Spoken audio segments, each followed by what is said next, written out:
Biggest update New Zealand student भिसामा April 2 पछि आएको यो नयाँ 7 स्टेप फर्मुला हजुरलाई थाहा छ? इफ छैन भने चाहिँ यो भिडियो एन्डसम्म हेर्नु होला। मेन चेन्ज चाहिँ एफटीएस सिस्टममा आएको हो। एफटीएस अर्थात् फन्ड ट्रान्सफर स्किम। अब हजुरले आफ्नो लिभिङ एक्सपेन्सेस प्रुभ गर्न चाहिँ यो 7 स्टेप फर्मुला चाहिँ फलो गर्नै पर्छ। अब यो 7 स्टेप्स फर्मुला चाहिँ के रहेछन् त्यो चाहिँ हामी जानिहालौँ है त। Number 1 application. सबैभन्दा पहिले एएनजेड ब्याङ्कमा एफटीएस एकाउन्ट खोल्ने। नम्बर 2 एआइपी अर्थात् approval in principal.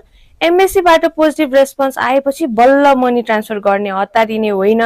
Number 3 fund transfer. तपाईको नेपालको ब्याङ्कबाट एनजेडको एकाउन्टमा पैसा पठाउने अर्थात् न्युजिल्यान्डको ब्याङ्कमा पठाउने।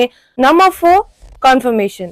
ब्याङ्कले एक्नोलेजमेन्ट दिएपछि एनजेड इमिग्रेसनलाई सबमिट गर्ने। Number 5 travel. भिसा आएपछि टक्क हजुर चाहिँ न्युजिल्यान्ड उड्ने। Number 6 activation. न्युजिल्यान्ड पुगेपछि ब्याङ्क गएर एकाउन्ट एक्टिभ गर्ने। Number 7 monthly pay outs. अब हरेक महिना तपाईँको एक्सपेन्सेसको लागि ब्याङ्कले पैसा रिलिज गर्दै जान्छ।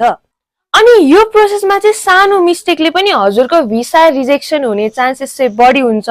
प्रपर डकुमेन्टेसन र टाइमिङ चाहिँ एकदम नै इम्पोर्टेन्ट छ। अब यति धेरै कुरा छ, तपाईँलाई कन्फ्युजन भइराखेको होला। अब हजुरको प्रोसेस स्मुथली रन हुनको लागि त हामी छँदैछौँ नि।